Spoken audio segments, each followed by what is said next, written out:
On March 23, 1945, in a cold, windswept holding facility outside Cherbourg, France, a transport truck pulled to a halt. Inside, silent and thin, 37 German women in rumpled Wehrmacht uniforms stared wide-eyed through the slits in the back doors. They whispered to one another, terrified, unsure if this stop marked the end. The war was eating its own tail, and rumors had circulated like smoke. They were going to America, yes, but not as people, as prisoners, as defeated enemy soldiers. Most had braced for chains, guards with rifles drawn, boots on necks. Instead, when the doors creaked open, they were met by the scent unmistakable and jarring of warm bread. Not smoke, not blood. Bread. Outside, American MPs waited with calm expressions, arms rested gently rather than raised. One German nurse, Anna Feldgrün, gripped the side of the truck, whispering under her breath, "This is a mistake." Beside her, another woman began to cry, not from fear but confusion. Snow still clung to the edges of the barracks roofs as the women were led from the truck, step after reluctant step toward the processing area. The sky was low, clouds heavy with silence, as if watching. The Americans wore no expressions of triumph. No scorn, no mocking smiles that the women had resigned themselves to. Some were even smiling. Not cruelly, but kindly, confusingly. Inside, their boots thumped wooden floors polished to a quiet gleam. There were rows of cots smelling of starch and old soap. And then came the food hall. The women froze. A whistle of disbelief escaped someone's lips.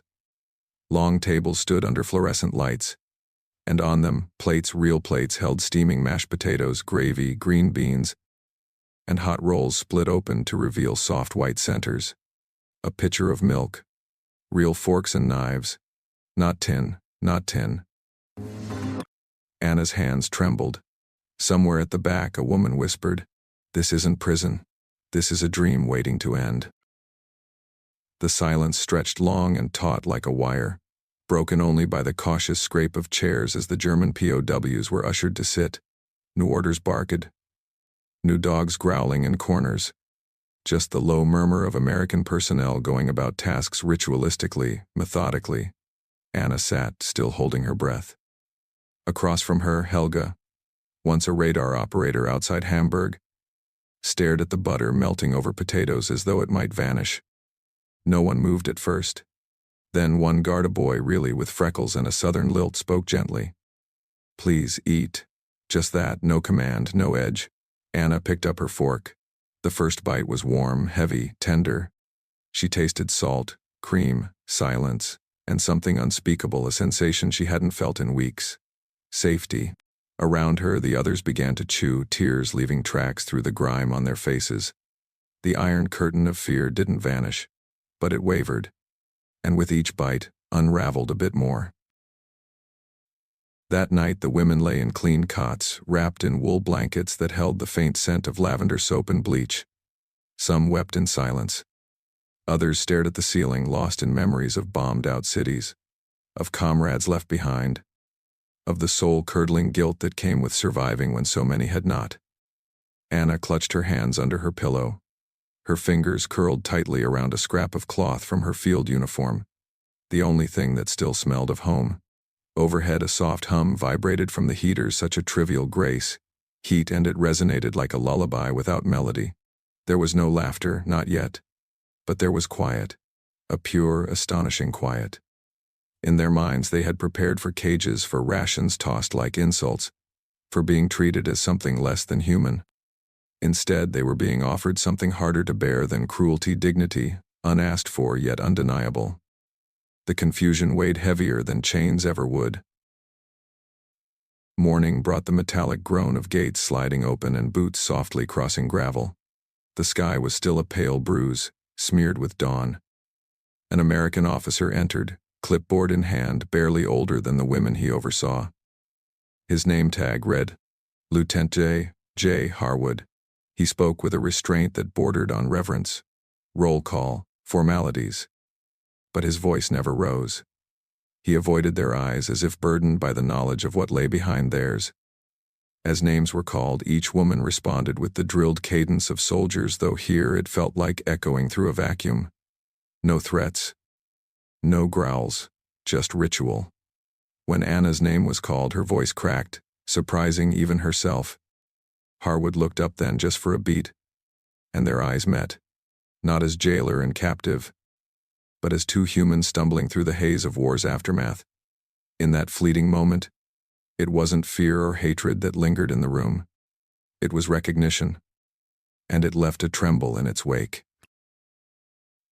After roll call, the women were led outside for morning exercise, or so it was called. But this wasn't training ground formation or forced marching. It was walking, simply walking across a rectangle of gravel bordered by chain-link fence, under a sun that blinked weakly through streaks of autumn cloud.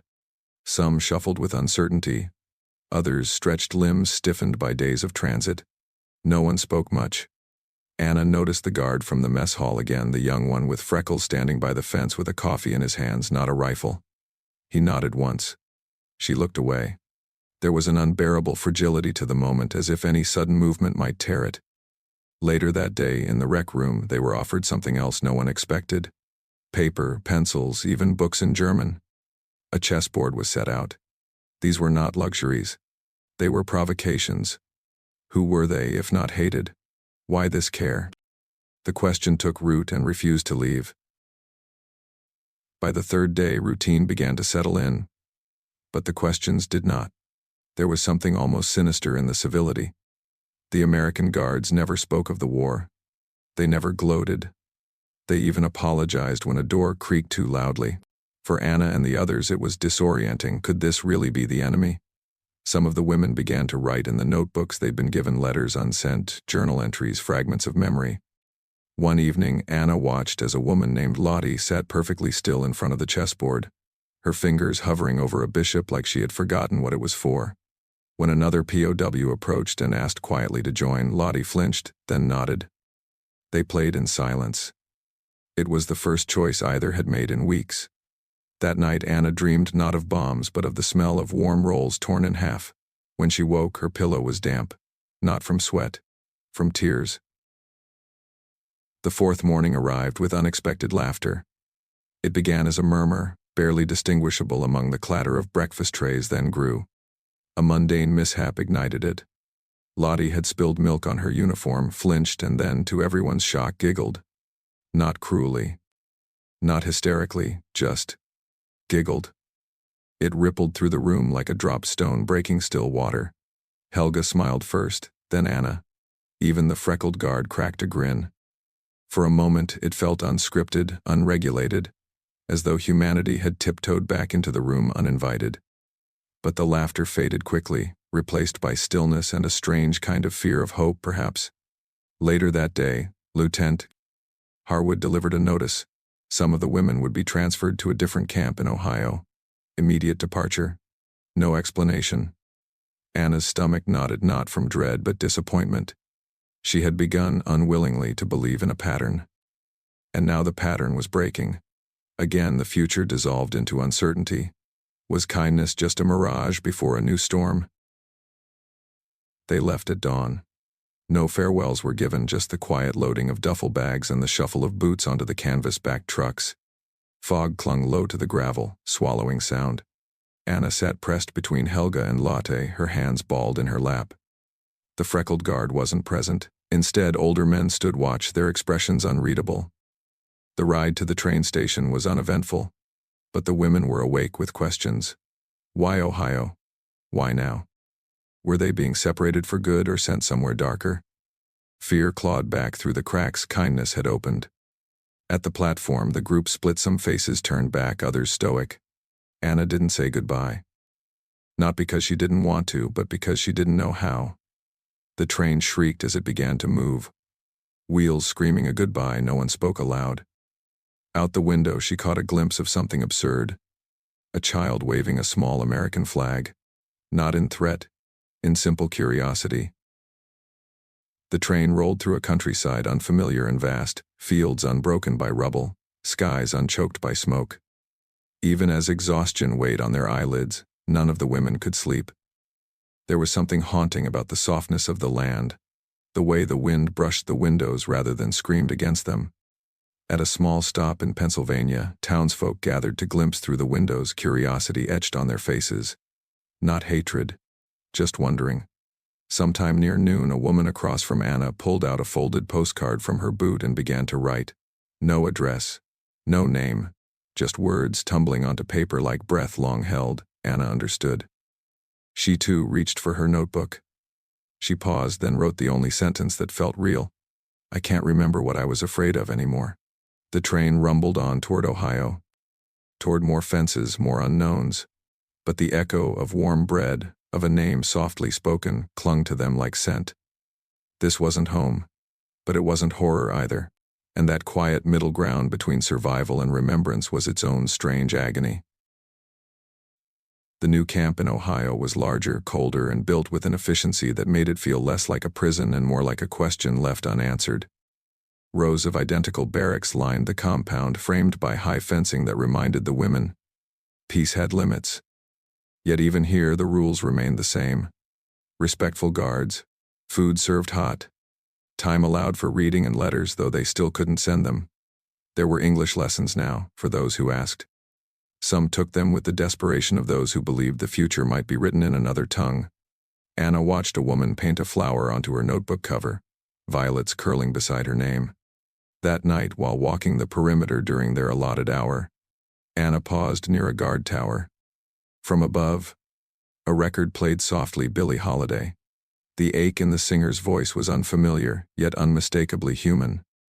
Anna leaned into it, head tilted, as if trying to memorize the sound or decode sorrow sung in someone else's war. That winter brought snow that blanketed the Ohio camp like layers of forgetting. Days grew identical, measured by breakfast bells, the scrape of shovels on frozen ground and the hiss of steam rising from untouched cocoa. Some women began volunteering in the infirmary, tending to fellow POWs and wounded Allied soldiers with quiet hands. Anna joined them not out of obligation but need. The routine gave her shape. The kindness from American nurses there was as steady as breath, frightening in its gentleness. One afternoon, Anna found herself alone with a wounded American pilot, bandaged and silent. He looked at her not as enemy, not as nurse, but as someone trying to see past the war etched into her face. He said nothing, she said nothing. But when she handed him his cup of water, their fingers touched, and he didn't flinch. Neither did she. In that moment there was no victory, no guilt, no allegiance. Just two broken histories touching for a heartbeat, suspended in a place war could not define. Spring arrived not with joy but with mud. Slush gathered in the camp's walkways, smearing boots and erasing the snow's clean silence. The war in Europe neared its end, though no one inside the fences could feel it. Rumors drifted in through intercepted letters, from a radio left on too long in the guard shack, from the glance of a newly arrived POW who looked less afraid and more hollow. On one listless April afternoon, Anna saw Lottie crouched in the garden patch beside the fence, fingers tracing the outline of a sprouting shoot. No one had planted anything. It had grown through the gravel on its own, wild, uninvited. Anna joined her, and together they watched the green tremble in the breeze. Behind them a guard cleared his throat, but didn't interrupt. That night, they were told Germany had surrendered. No celebration, no anger, just a long pause. And then, quietly, someone began to hum a lullaby in German, as if mourning something too far gone to name. The next morning the air felt thinner, as if the war itself had exhaled. But calm did not mean clarity. A notice arrived. The women would soon be processed for repatriation. Home, a word that had not yet reshaped itself in their minds. Where was home now? In the rubble-strewn cities left behind, in the ache of memory, in the rituals of quiet kindness they had learned here. In the mess hall, the final breakfast was served: scrambled eggs, toast with marmalade, slices of orange. As Anna lifted a forkful to her mouth, she paused. She smelled not just food but the weight behind it, the subversion of hate, the disarmament of pity. Women who had once believed they were destroyers of nations were now unsure of their own outlines. Months ago they had expected whips. Now they left with notebooks full of half-finished thoughts and memories that would never resolve into certainty. America had not saved them, but it had surprised them. And that, perhaps, was the deepest wound of all. The buses arrived in staggered silence, engines humming low like questions half-formed. A soldier stapled manila folders with discharge notes as names were called one by one. Anna stood near the back of the line, clutching the only possessions she had gathered: her notebook, a bar of soap, a folded drawing of violets. There were no banners, no songs. Just the sound of footfalls on pavement and the occasional murmur of names repeated softly as if to confirm they still belonged to someone. As she crossed the threshold from camp to road, she glanced back once. The fences no longer felt like prison walls, but frames holding a moment that couldn't be re-entered. Years later, she would forget the names of guards, rules of ration, even the map of Ohio. But she would never forget that first meal, the warmth that had tasted like betrayal and mercy and memory all at once. In the end, it hadn't been the war that shattered her. It was the refusal of her enemy to be cruel. On the ocean voyage back to Germany, the women sat in silence on the deck of the military ship, wrapped in thick coats under a pale, indifferent sky. The sea before them was wide and clean, yet none found peace in its rhythm. Some sat with notebooks open but could not write. Anna stood alone at the railing, watching the wake trail behind them like a scar slowly fading. Her mouth still held the taste of marmalade from that last breakfast. She could not cry, not because tears wouldn't come, but because they felt out of place in the sterile wind. Around her, others murmured about homecomings, families, ruins, and ghosts. She said nothing. She thought of warm bread, of forks offered gently, of music drifting from high towers. She wondered if the kindness she'd received was meant for her, or if it had been accidental, misplaced, undeserved.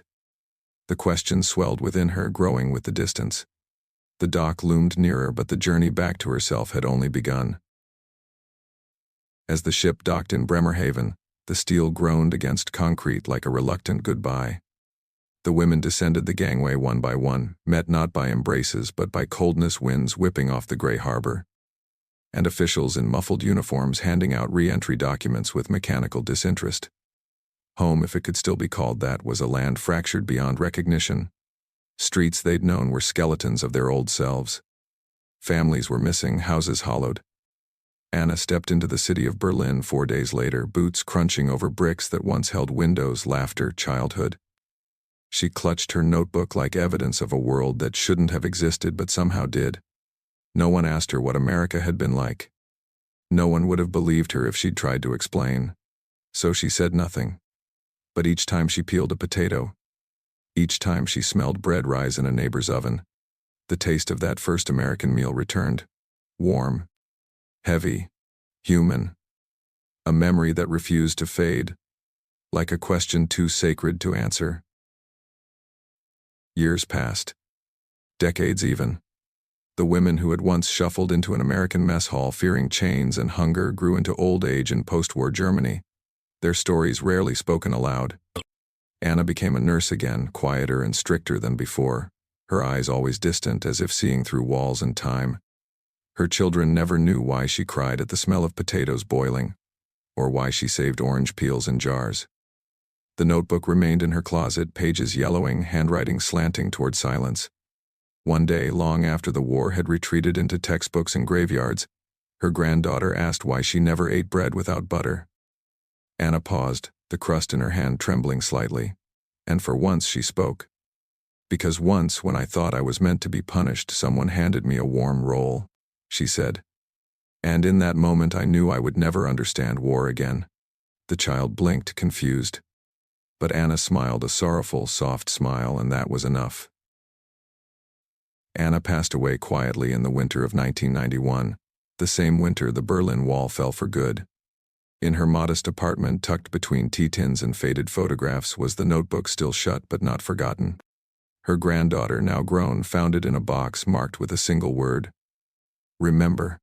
She opened it slowly, the pages fragile with time. There were no grand speeches inside. No sweeping political statements. Just fragments. A food list from March 1945, a rough sketch of a freckled boy. The words, "Please, eat." Scribbled in the margin beside a drawing of violets was the phrase Anna had once whispered under her breath. Now circled in faded ink, "This is a mistake." But it hadn't been. That meal, that moment of warmth had rewritten something elemental. Not just for Anna, for all of them. War had not taken everything. It had left behind a question, and sometimes in the quiet after history, that question is where the truth begins. In a war museum tucked between Dresden and memory, there is an exhibit no one lingers at for long. A glass case displays a fork, dulled with time, its handle still marked faintly with a U.S. Army stamp. Beside it lies an aged strip of cloth once part of a Wehrmacht uniform, now threadbare and nameless. Few read the plaque beneath. Fewer still understand it. But for those who do, it's not the uniform or the cutlery that lingers. It's the idea that kindness can arrive where cruelty is expected. That sometimes history folds not in the clash of armies, but in the quiet offering of a meal. For Anna, and for the women who walked into that mess hall expecting pain and found something worse and richer grace, it was never about absolution. It was about contrast. The violence they had been promised never came. What came instead was a question they would carry forever. Why were we fed when we were prepared to bleed? And in that aching silence, history changed shape. Somewhere in rural Germany, a woman walks alone through a marketplace, her steps slow, deliberate. She pauses near a bakery where the scent of fresh rolls seeps into the morning air, and her eyes close for a moment too long. The past doesn't vanish, it waits in moments like this. Around her, the world has moved on. But within, she still hears the scrape of chairs on a mess hall floor, still feels the fragile peace of a voice saying gently, "Please, eat." Across battles and borders, that gesture echoes a meal offered to those cast as enemies. A mercy that required no justification. What began as a story of unexpected warmth became something deeper. The seed of understanding planted in soil scorched by war. Not all prisoners wore stripes. Not all victims carried innocence. But in that in-between, the offering of bread, the refusal to hate, there lay a truth that outlived uniforms, orders, even nations. A kindness unlooked for, yet unforgettable. Today, one can walk the quiet corridors of former camps turned into parks or museums and not hear the echoes, not smell the bread.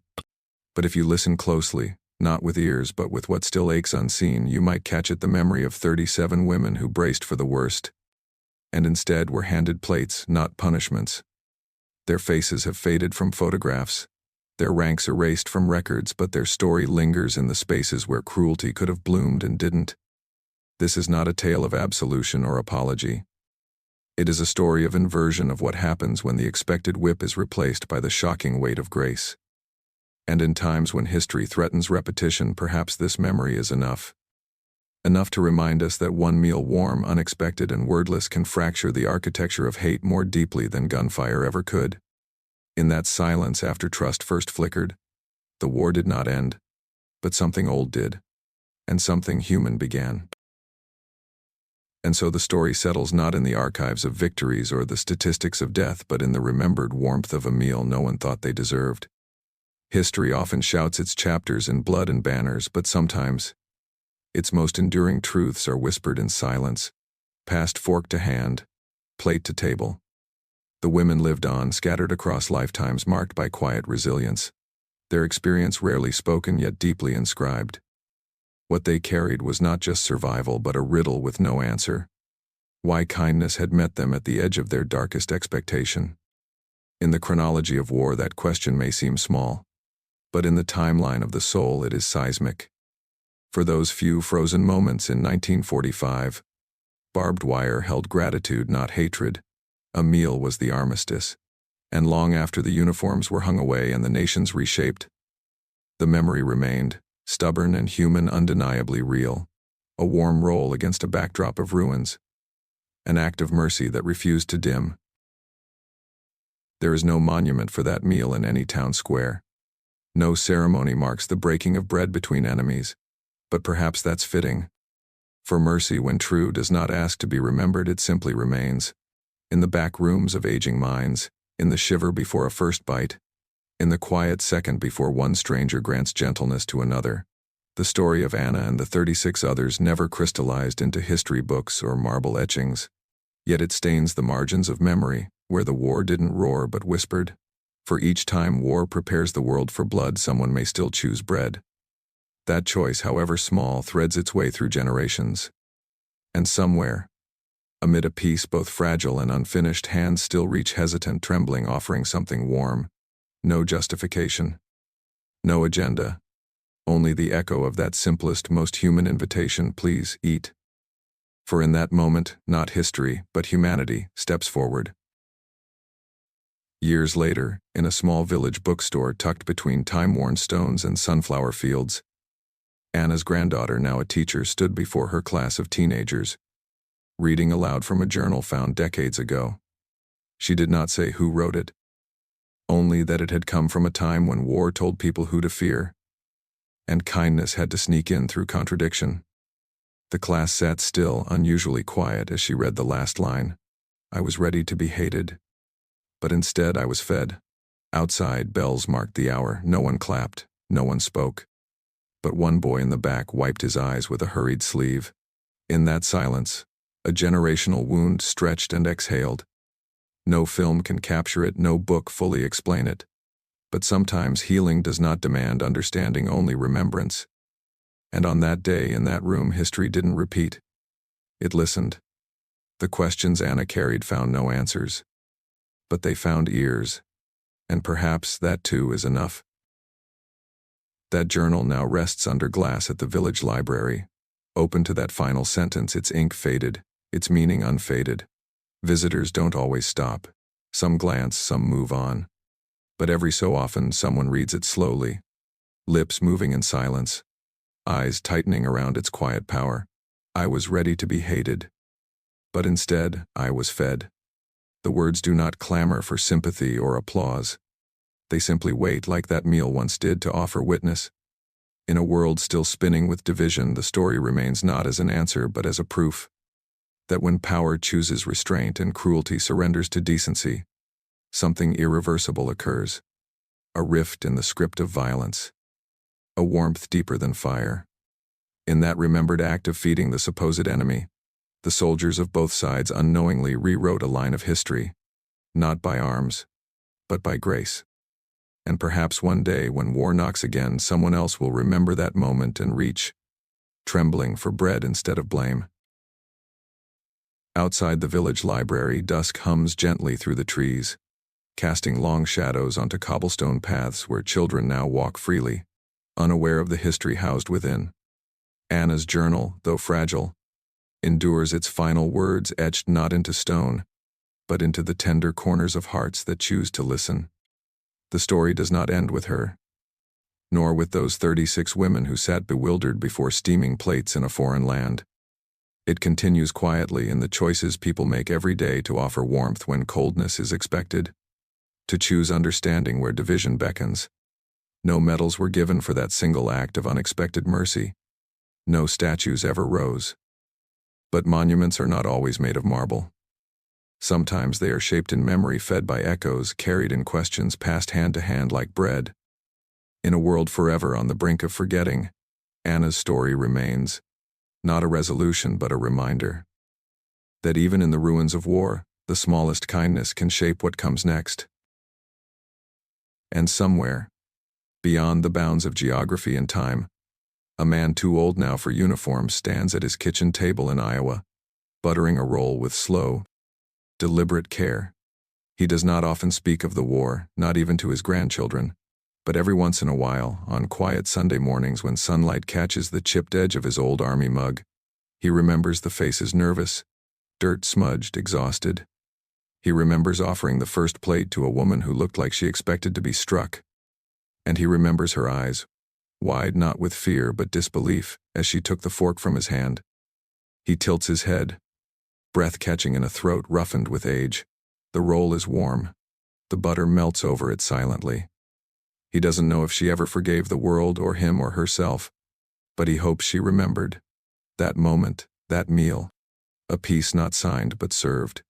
And in that soft act, untouched by strategy or politics, something holy had passed between enemies. Humanity returned. And so he finishes his meal in quiet reverence, not looking for forgiveness, not hoping to be remembered, just hoping that what passed between hands that day still matters. Outside, the fields of Iowa ripple under the hush of wind, as in some distant place. Another table is set beneath a low sundae. The story of a war will always be retold in battles, in borders changed, in treaties signed under gold chandeliers. But the story of its aftermath, of mercy where none was owed, of meals shared instead of vengeance taken, lives on quietly, trembling just below the surface of everyday things. A napkin placed gently, a chair pulled out in silence. A simple phrase offered across generations and languages: please, eat. And though the war is long over, though those who remember it grow fewer by the year, that echo remains, fragile, persistent, like steam rising from warm potatoes on a cold morning, a memory glowing where history once burned cold. That echo, rising still in the quiet rituals of daily life, is not a relic of farewell. It is a breath passed forward. Somewhere, someone slices bread not in hunger but in memory. A child asks why soup is served before every winter meal, and an elder hesitates, then answers, because once, warmth meant we were still alive. No textbooks record it, no classroom recites it, yet it endures in the gestures too small to commemorate and too profound to forget, in the clink of cutlery on a long-forgotten mess hall table, in the uncertain blink of kindness where there should have been cruelty. History has scorched its name across the world, but the soul remembers what soot cannot touch. That first meal, beerless, wordless, sacred in its simplicity, speaks on, not loudly but with conviction. And if we dare to listen close enough, not with our minds but with that place inside us that still hopes for grace, we might hear it yet. Not the end of war, but the beginning of what must come after. So let that be the legacy, not a catalogue of battles won or lost, but a story passed quietly, hand to trembling hand. A reminder buried not beneath stone, but inside the rituals we do without thinking. The pouring of milk, the offering of seconds, the silence we hold when memory brushes past. Anna's journey, and that first unexpected meal in a land she feared, teach us something vital. That even in the heart of war's cruelty, there can flicker a refusal to hate, even in uniforms labeled enemy. There can be a hand that chooses mercy.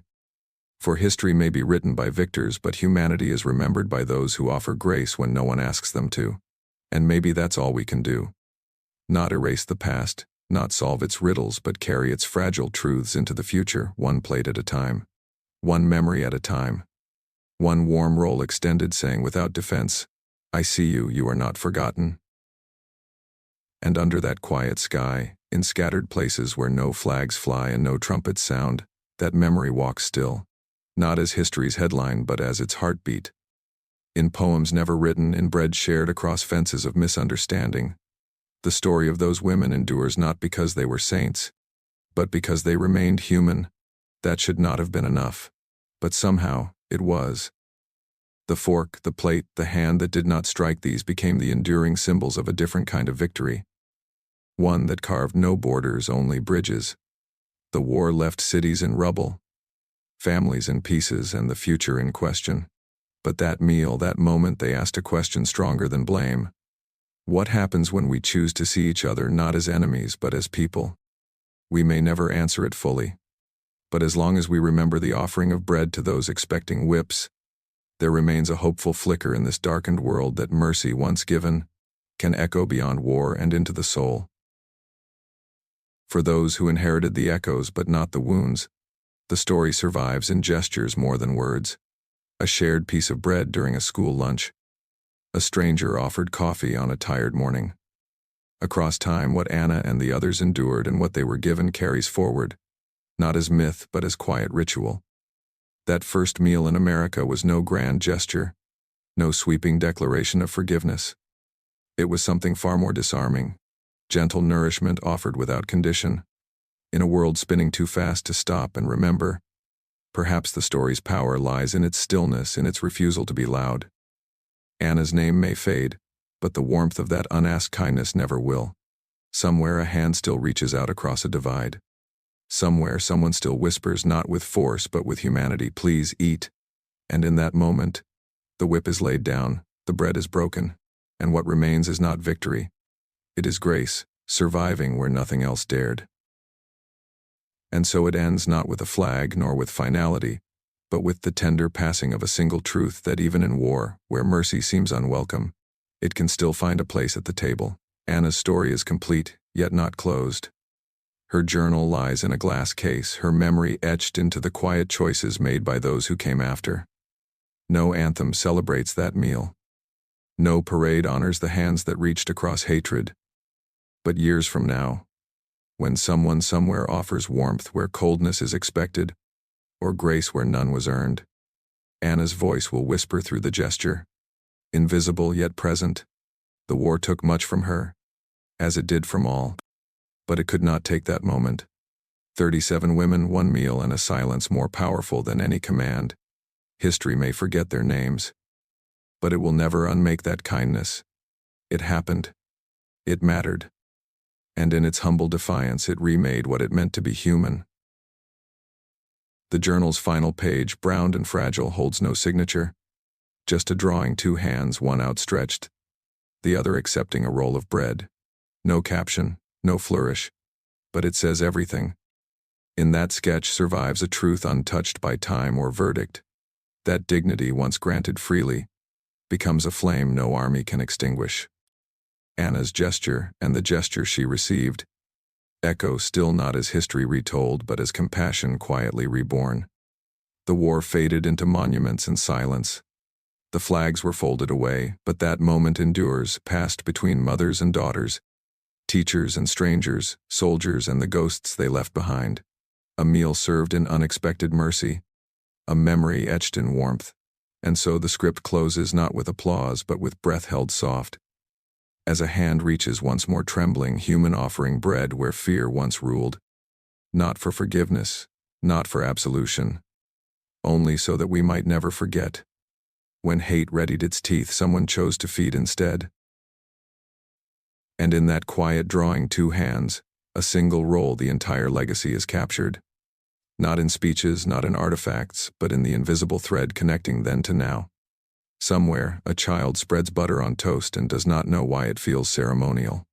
Somewhere, an old woman pauses before the first bite of supper, remembering something she never fully understood. These are the ripples of a moment never meant to define history, but which instead reshaped it. Not with might, but with mercy. Not with declarations, but with a meal. Anna's story, and hers alone, speaks beyond soldiers and uniforms, beyond enemies and allies. It whispers to the part of us that still hungers for understanding, for gentleness, for the courage to be kind when war insists otherwise. In the margins of violence, grace had surfaced.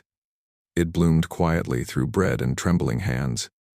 And so it remains, unmonumented but unforgotten, resting in the still place where memory ends and humanity begins. And that perhaps is where history lingers longest, not in the volumes bound by names and dates, but in a drawing fading across the fibers of old paper, in the steam from a meal once feared, then tasted, then remembered.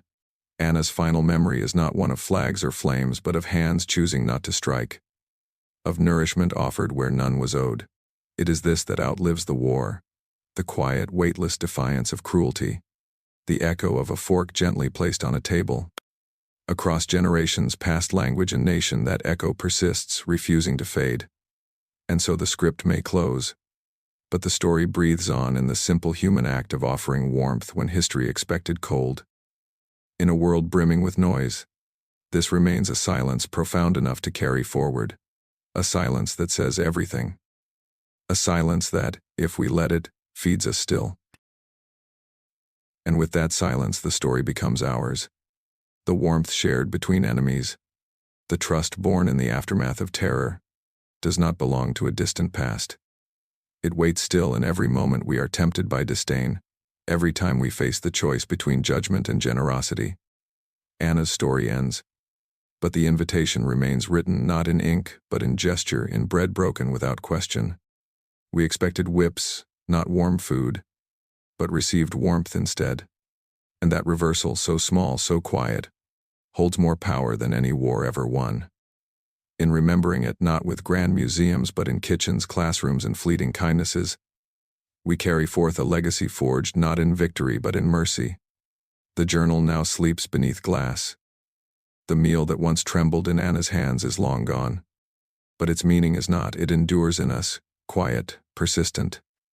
A final echo whispering not hate, not blame, but something rarer still. Please, eat. And so, the story ends not with a bang, but with the slow exhale of understanding. A meal offered in place of retribution, a kindness extended in the midst of collapse, held the weight of something far greater than victory. 37 women once stared down fear and found something else entirely. A single, quiet grace that unraveled everything they thought they knew about war, enemy, and survival.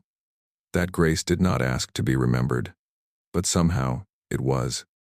In the crust of bread buttered with memory and silence passed from generation to generation, its truth lives on. Not history rewritten, but humanity rediscovered. They were prepared to be broken, but instead they were fed.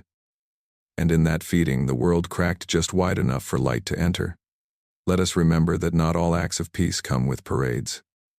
Some arrive on plates, in silence, in hands that refuse to hate.